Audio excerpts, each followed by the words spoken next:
The Sonoran Desert, a cruel and unhospitable place.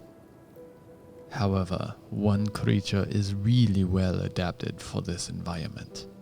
The Mavic Air 2 is a very elusive creature, hard to spot in the wild. It sits in silence, waiting, watching, nearly impossible to spot until it takes flight. It takes flight. Hello, it takes flight. Hey guys, I think we have an issue here. What's going on? Got this error code OXFFE. What does that mean? Ooh, that's not good. That's gonna have to be sent back. Really? Yep. No good. Can't use it. Well, I guess we're done here. Okay, with a new bird acquired, where were we? Oh yes, nearly impossible to spot until she really takes flight this time. The unmistakable sound of this bird taken to the skies, but only for a brief period. With a top speed exceeding 40 miles per hour, this bird can be out of sight in no time. After airborne, she can stay afloat for over 30 minutes while searching for her prey. Over there, do you see it? An unsuspecting target. She is able to track her prey for miles, staying well out of audible range, waiting for the perfect time to strike.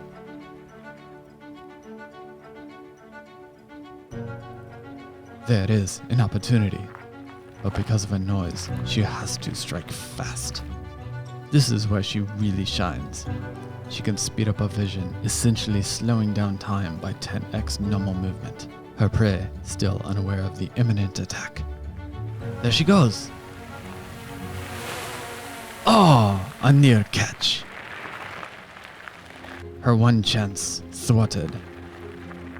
Oh well, she will have to try again another time. Heading back to her nest to rest, to try again tomorrow. What's going on, guys? Ryan Nelson here, and do me a huge favor if you liked that intro film. Hit that thumbs up button down there under this video screen. It's like right down there somewhere. Hit that subscribe button while you are down there. Do me a favor if you really liked watching that film. If you want to see a lot more of those, do me a huge favor, support me on Patreon. That's down in the description. Okay, let's get into this. You know what I'm talking about. Judging by the description or the title of this video, judging by the title, you probably didn't read the description. Who reads the description other than the Google machine? Judging by the title, you know we're talking about this drone right here, which is the new Mavic Air 2 by DJI. I've been playing with this drone. I've been using it, different scenarios. So far, I like it, but there is a lot to talk about with this drone. It has a lot of features.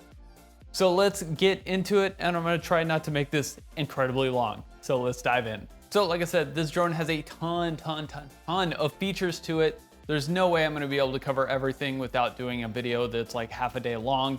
So I'm just gonna focus on a few things, mainly quality of the video, quality of the photos, and a couple of the fun features this drone offers. So starting at my first impressions, pulling this drone out of the box, I love the size of it. It's nice and small, it's light. I was a little bit surprised about the size of the controller. It is a little bit bigger than I would have expected. That being said, I love that there is just a latch up top where you don't actually have to take your phone out of the case to get your phone attached to the controller. That is nice. That being said, if you do have a bigger case, the way they designed this cable, you don't have a lot of room right here. I don't know if you can see that. There's not a lot of room right here. It doesn't fit, so you still have to take your case off. But I had altered my old phone case to work with this controller. So even though this doesn't offer a lot of room here, it looks like they could have just backed this cable out a little bit, and it would have been more fully functional with phones and thicker cases. I did find that to be a little bit of an issue, and it was kind of a big bummer when I was like, oh, it fits in here with the case, but I still can't plug it in. I was a little disappointed in that. But overall, this controller fits really well in your hand. It's nice, it's basic. It does have a function button that when you're in the app, you can set it to do a couple of different things. You can turn a light on, which is cool. This drone has a pretty bright light right on the bottom of it. So You can use that for different things. If you're doing night shots, do a little circle shot. I haven't done one of those yet, but they're kind of cool. Or you can set this button to put your gimbal at straight 90 or straight 0 or down 90. I do that a lot, so I set it to do that. The other thing I really am enjoying about this controller is that the thumb screws actually come off, so this pack's a little bit nicer. A side benefit of that is I've found that I actually really prefer to fly the drone without the thumb screws, because I do a lot of movements, like steady movements when I'm filming with this thing. And when you're holding it out there with your thumb, my thumb tends to get I get like Elvis thumb, and my movements get shaky. But without the thumb screws, I can just hold it and press my thumb down onto the controller, lock in my movement, and record for 10, 15 seconds. I can get really, really smooth movements. That being said, the gimbal, the little wheel to tilt the gimbal up and down, and those movements I feel like is a little too sensitive. I wish it moved a tiny bit slower, but once you get all three of those locked in, you can get some really, really nice footage with this drone. Okay, enough about the controller. Let's talk about the drone itself and the features, things it can do. So if you were caught off guard on the film about the part where I had the error code, the first drone I got did have that error code OXFFE, I don't know, 0XFFE. I did a little digging in the research and got in contact with DJI. And if you have that error code, unfortunately, you do have to send that drone back to either where you bought it from and get a new one, or straight back to DJI so they can send you a new drone. I don't know what that error is. I still don't know what it is, but it just makes it where you flat out can't use the drone. Can't do anything with it. Can't even hold it and do video. Just can't do it. But if that does happen to you and you get a new drone, first thing you're gonna wanna do is take it out and take some photos, do some video. One thing you need to know is when you're in the app and you switch camera modes, every different camera mode that you're in, you're gonna have to go in your menu, in your camera, and change your settings. You're gonna have to take it off auto white balance, gonna have to set it to take raw photos if you wanna take raw photos. Just make sure that before you fly it, you go through, you sit down, and you set all your settings for each camera mode. They do change. And there's two settings in there. I believe it's Pano and Quickshot, where you actually have to have the drone in the air to even engage those modes. So you have to pop the drone up so you can change those settings as well. And there is one feature in the controller which I thought was really nice. And I've had this issue where you go out, where you take your drone, everything's fully charged, and you put your phone in and realize your phone is at 20%. And you're like, really? I forgot to charge my phone. But with this one, there is an option in the menu to charge your phone from the controller. So that is a really nice feature to have, because I have gone out on drone shoots and forgotten to charge my phone. It happens. What can I say? One of the really cool features I found with this drone is that it actually comes with about 8 gigabytes of internal storage. So if you forget to stick your SD card in there, which does happen, it does happen. You get it up in the air, you get your shot set up and you're like, oh, forgot to put an SD card in there. Great, I just wasted 10% battery getting it up in the air and getting the shot done, getting the shot set up. Not done, because you forgot the SD card. But this has internal storage, so if you forget to pop your SD card in there, you can still film, you can still take pictures, you can still do what you want to do. You're just a little bit more limited. So, internal storage, big plus for this drone. That was a good feature, DJI. Thank you for that. If you haven't flown a drone before and you're curious of how this drone flies, it is a very easy drone to fly. It's nice and smooth, it flies like butter. Does that even make sense? It flies like butter. How does butter fly? Nice, and then it goes, psst. This thing hasn't gone splat, okay? It doesn't go, don't make this thing go splat. It doesn't want to go splat. You don't want to make it go splat. Don't make it go splat. Okay, so this drone does have some automatic features to it, which is pre-programmed flight paths, and you can find these in the Quickshot or the Panoramic mode, and they just do, you know, there's several different ones. There's one that can go in a circle. There's one that just eventually goes farther out from you. There's ones that just kind of fly away from you and get close and then back up where you can see the bigger landscape. Now, as you can see in this shot, I did use the one where it just kind of like comes, it's close and it backs up and does the wide angle. I was a little bit too close to it. It looks like it could be a really cool shot, but because it was in automatic mode, it wasn't fully tracking me and I went out of frame. And this is why I prefer to do these kind of shots manually. It's really hard to do it by yourself of yourself, because especially if you're moving, you gotta pay attention to where you're going. You can't pay attention to what the camera's looking at, or you might fall. It does happen. But if you're not looking for really fantastic cinematic movements and you just want some fun stuff to post to social media or to show your family, your friends, these modes are fun. They can get some fun shots. They're good to work with. Like I said, I just prefer to do these types of shots manually. Another fun feature that this has is panoramic mode, and it does a couple of different styles of panoramics. And one of the more unique ones is this tiny planet effect, which essentially takes a panoramic around and then wraps it around in the photo, and you get a tiny planet of wherever you're at. Pretty neat. But one disappointment with this is you see the photo in the app, but once you transfer it over to your computer, it's just a regular panoramic. You need a third-party app to transform that back to a tiny planet, or you can transform it really easily with just a few steps in Photoshop. If you use Photoshop, I know a lot of us do.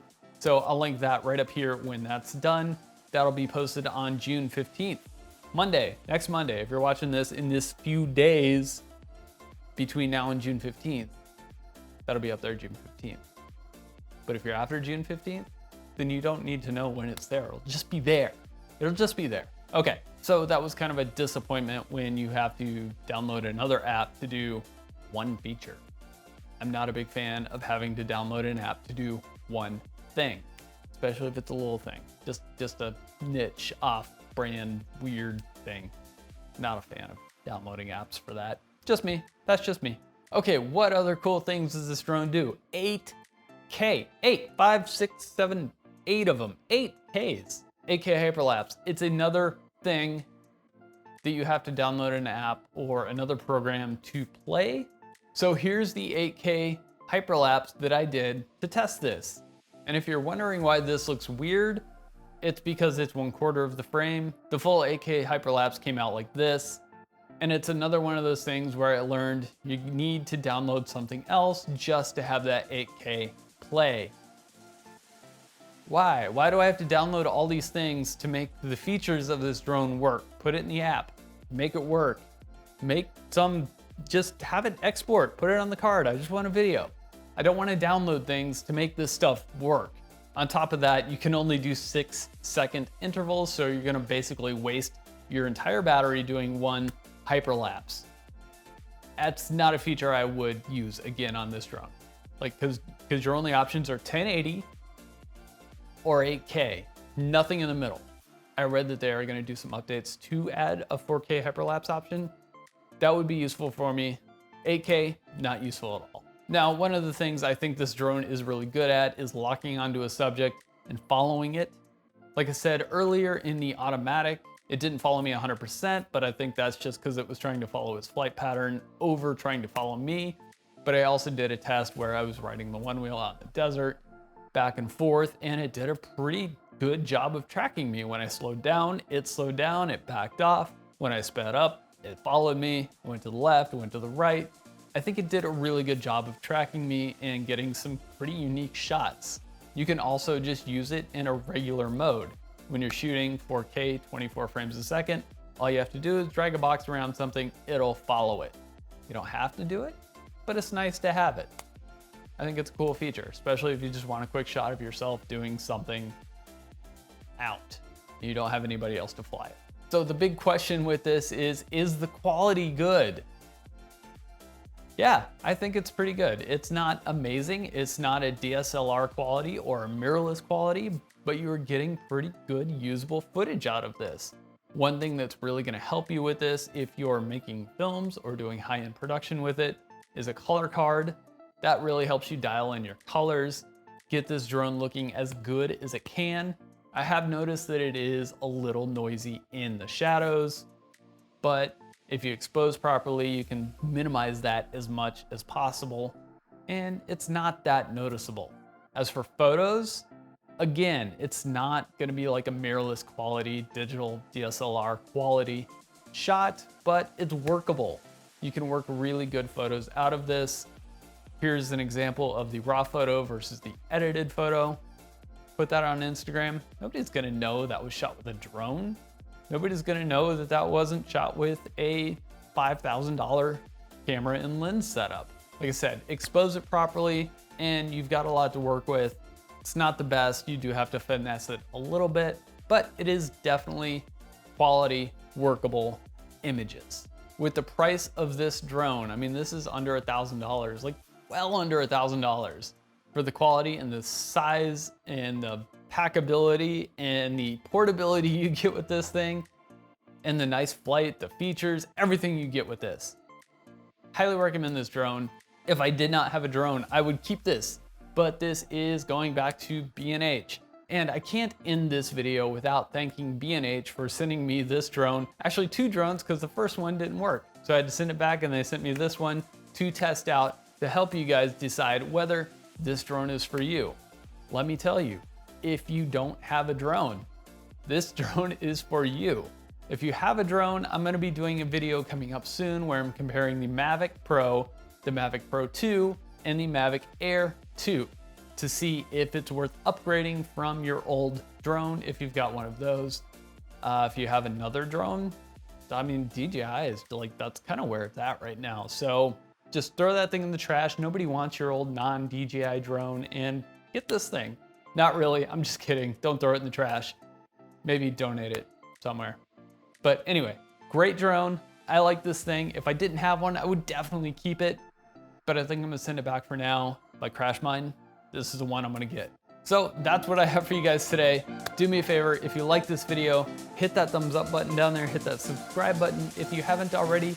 If you have any questions, comments, concerns, advice, I take advice sometimes, put that down in the comments. Let me know what you think, and I will see you guys next time.